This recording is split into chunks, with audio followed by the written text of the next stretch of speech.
Hello friends, आप देख रहे हैं आपका चैनल शेयर बाज़ार विद आयुष और बात होगी इस वीडियो में भारत कुकिंग कोल के बारे में।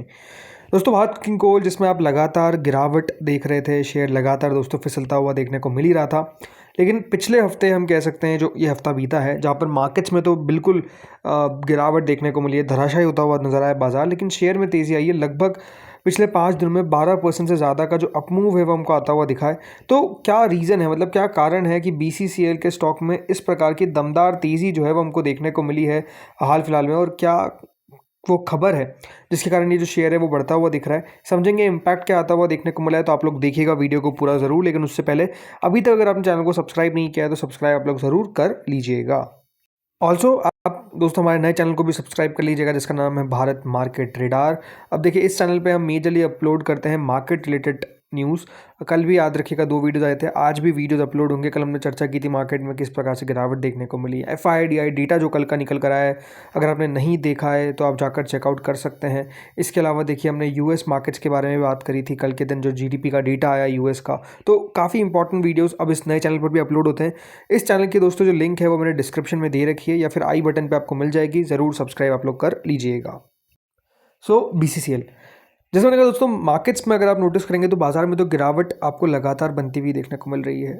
पिछला हफ्ता काफ़ी खराब बीता बाजार के लिए, लेकिन ये शेयर दोस्तों जो पहले लगातार गिर रहा था, पिछला हफ्ता परफॉर्मेंस आपको थोड़ी सुधरती हुई दिखी है। अभी भी ज़रूर पिछले 6 महीने में जो गिरावट है वो 11-12% के आसपास की है, हाई से और ज़्यादा की है। बट हाँ, अब दोस्तों यहाँ पर जो रिकवरी हमको आती हुई दिखी है, वो रिकवरी इस शेयर को फिर 36 के आसपास लेकर चली गई है। वैसे कल का दोस्तों हाई 37.24 का था, 31.16 का याद रखिएगा 52 वीक लो है, और 45 के आसपास का हाई है। तो अब बिल्कुल बीच में आपको ये ट्रेड करता हुआ दिख रहा है, थोड़ा सा नज़दीक है अपने लोज से, ये आप ज़रूर कह सकते हैं। लेकिन स्टिल एक रिकवरी तो दोस्तों इस हफ्ते ये मारा है। अब क्यों मारा है? क्या जिस तरीके से अभी लगातार आप सॉर्ट ऑफ एक एनर्जी क्राइसिस के बारे में सुन रहे हैं, क्या उसके कारण हुआ है? क्या जिस तरीके से आप LPG के बारे में सुन रहे हैं कि LPG की थोड़ी सी शॉर्टेज है, जिस तरीके से आप लगातार सुन रहे हैं कि जो ये वॉर होता हुआ नज़र आ रहा है, राइट, उसके कारण जो क्रूड ऑयल है वो नहीं जा पा रहा है काफ़ी ज़्यादा। अगर आप देखेंगे तो ऑयल की प्राइसेस में बढ़ोतरी देखने को मिल रही है, स्पेसिफिकली एनर्जी जो क्राइसिस आपको देखने को मिल रही है, क्या वो फैक्टर है? तो ओवरऑल दोस्तों, BCCL की तेज़ी का जो पीछे का बड़ा कारण है वो है कोल इंडिया। जी हाँ, ये आपको बताइए, कोल इंडिया की दोस्तों सब्सिडरी है BCCL। और कोल इंडिया को आप देखिए, पिछले हफ्ते कोल इंडिया का शेयर भी 5% बढ़ा है, और एक महीने में जो ओवरऑल मूव है वो 10% से ज़्यादा का है। तो कोल इंडिया और इसका को रिलेशन क्या है? देखिए, पहली बात तो जैसे मैंने कहा, कोल इंडिया की एक सब्सिडरी है BCCL, ठीक है।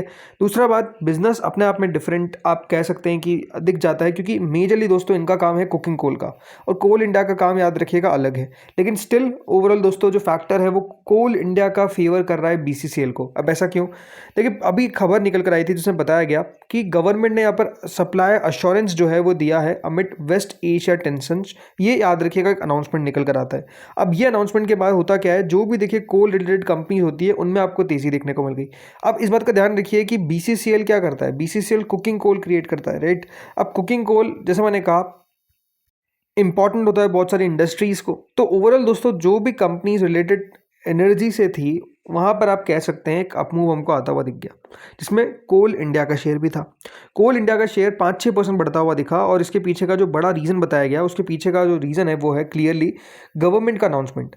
गवर्नमेंट ने दोस्तों 12 मार्च को ये अनाउंसमेंट किया, जिसमें मिनिस्ट्री ऑफ कोल ने स्टेट किया कि इंडिया फुली प्रिपेयर है to handle any unprecedented surge in coal demand. Officials highlighted जो रिकॉर्ड हाई कोल स्टॉक्स है करीबन 210 मिलियन टन के नेशन वाइड, ये सफिशियंट है लगभग 88 days of consumption at current rates.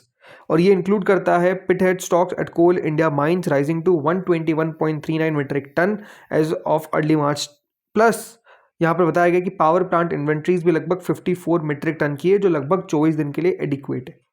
तो ये दोस्तों जो जब अनाउंसमेंट निकल कर आई तो ये दिखाया, ये कह सकते हैं कि इम्पैक्ट जो है वो आपको आता हुआ दिख गया। एंड जैसे मैंने कहा, आप जितने भी देखेंगे ना ओवरऑल एनर्जी कंपनीज को, या फिर जो भी इससे रिलेटेड है, जो कह सकते हैं इस पूरे टेंशन्स में दोस्तों जो कंपनी के ऊपर फोकस होता हुआ दिख रहा है, उनमें तेजी हमको आती हुई दिखी। अब जैसे मैंने कहा, BCCL में क्या रीज़न था? एक रीज़न तो यही था जो गवर्नमेंट सप्लाई एश्योरेंस आता हुआ दिख गया। इसके अलावा रिकॉर्ड नेशनल स्टॉक के बारे में अनाउंसमेंट किया गया, और सेक्टर मोमेंटम जो ब्रॉड बाइंग इंटरेस्ट हमको देखने को मिला है PSU कोल और एनर्जी सेगमेंट में, इसने दोस्तों इन्वेस्टर्स को no doubt defensive high dividend companies में जाते हुए दिखे। बट ओवरऑल जो कह सकते हैं इस एनर्जी डिमांड के अंदर काम आ सकती है, राइट, कोल इंडिया काम आ सकता है। आप एनर्जी कंपनीज को देखेंगे like BHEL, Tata power, Adani power, right, जो गैस कंपनीज है वो अप मूव दिखाती हुई दिखी। तो ये आप समझिए कि जो गिरावट हमको आती हुई दिख रही है, उन गिरावट से जो कंपनीज निपट सकती है या फिर जो उसका बिजनेस ओवरऑल करती है, उनके अंदर जो अप मूव है वो हमको आता हुआ दिखा। इसलिए ये कहना कि देखिए बीसीसीएल के ऊपर कोई सेपरेट न्यूज़ निकल कर आई और उस सेपरेट न्यूज़ के कारण शेयर ऊपर गया है, तो ऐसा नहीं है। ये एज अ होल आपको सेक्टर रिकवरी आती हुई दिखी और इसके कारण बीसीसीएल भी रिकवर कर गया। इसके ऊपर एक न्यूज़ कल के दिन निकल कर आई है और वो न्यूज़ थोड़ी सी आप कह सकते हैं नेगेटिव है, जिसमें बताया जा रहा है कि बीसीसीएल ने 200 टर्मिनेट किया है contract with Loyabad coal fields private limited for Loyabad coal mine project. ये दोस्तों एक न्यूज़ निकल कर आई है जिसमें बताया जा रहा है कि इनके द्वारा जो एक पहले का अप्रूवल था वो टर्मिनेट कर दिया गया, मतलब उस कॉन्ट्रैक्ट से कंपनी निकल गई है।